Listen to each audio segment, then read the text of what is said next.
top activist for cannabis. Oh my God, Jodie Emery! Hello Vancouver, boy, it sure is good to be home.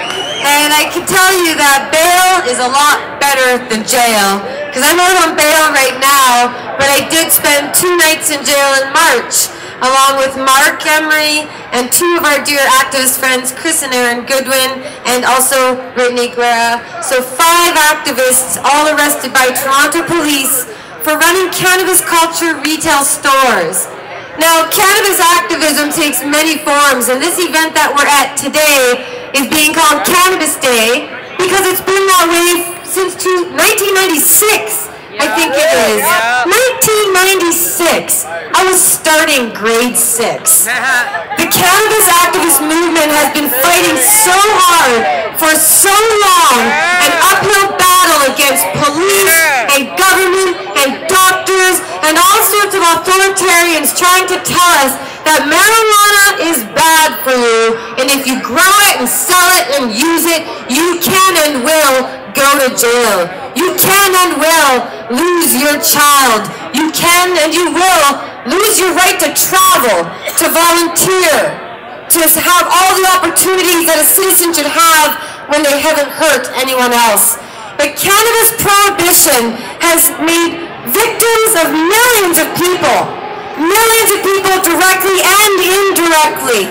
Every time they arrest someone for marijuana, their parents and their children suffer alongside them.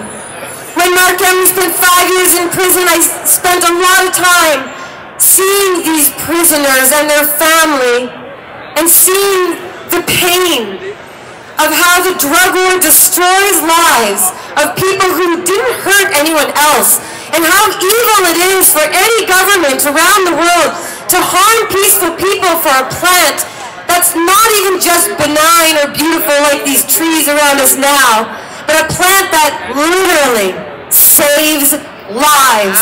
A plant that actually gives people peace and health and liberty of their spirit, of their body, of their mind. Cannabis is not just some flower that shouldn't be illegal. Prohibition failed as a policy for alcohol, and it failed for marijuana, and it fails for everything, but marijuana cannabis is so much better than alcohol. That's why I'm wearing this dress today. Marijuana is safer than alcohol. It was made years ago by an activist named Gary Alloway. He makes safer shirts. And this message is powerful, and it reminds me of the many years we've spent fighting against the demonization of cannabis. And even as we make gains, even as the government gives in to the people and says, fine, we'll legalize it because we'll sound like dinosaurs if we say we're against it.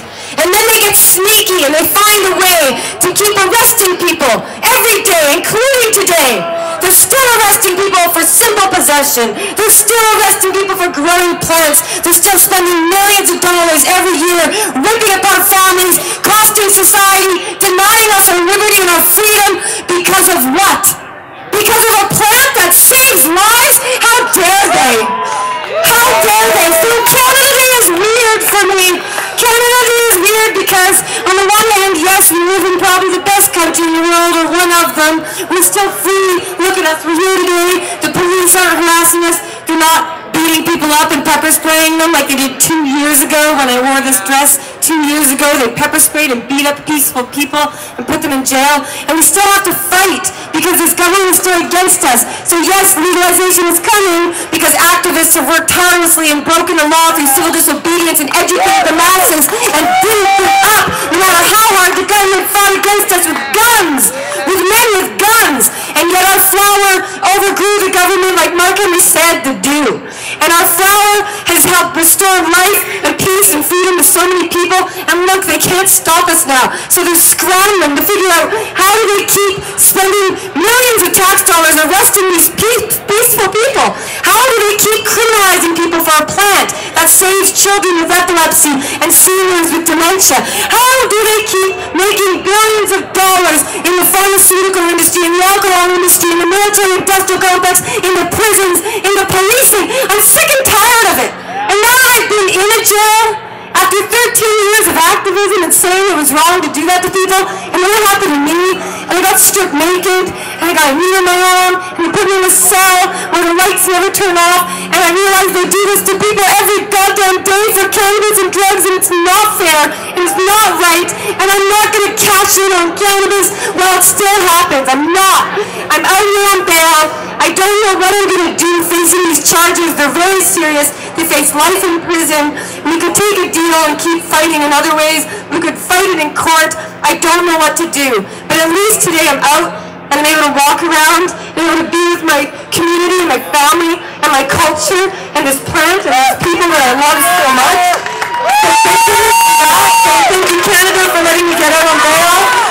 But screw you, Trudeau, and the legal government for letting me and Mark and everyone else get arrested for pot all the time in this country. And for you to dare say that in 1 year from today, they're going to start calling it Cannabis Day. Won't that be fun? We can start calling it Cannabis Day when all these companies run by cops and politicians, when they're making millions selling legal pot while they keep arresting people like you for illicit cannabis.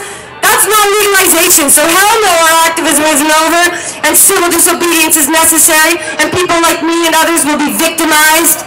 But that government, every day, is fighting a losing battle, because our people are winning with peace and with a flower that saves lives, and it can't be denied, and we're going to keep doing it no matter how hard they fight against us. Look at what we built under prohibition. So under their fake legalization, we're just going to keep doing what we do.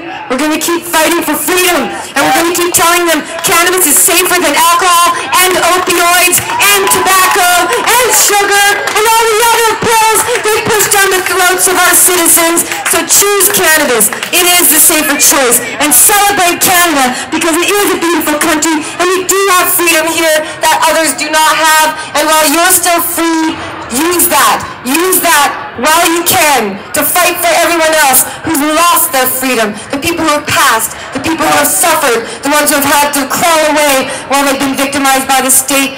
It is our responsibility to keep fighting for our fellow Canadians. And for me, that includes every cannabis consuming and growing and selling Canadian from coast to coast to coast to U.S. border. So keep up the fight. Thank you for coming in today.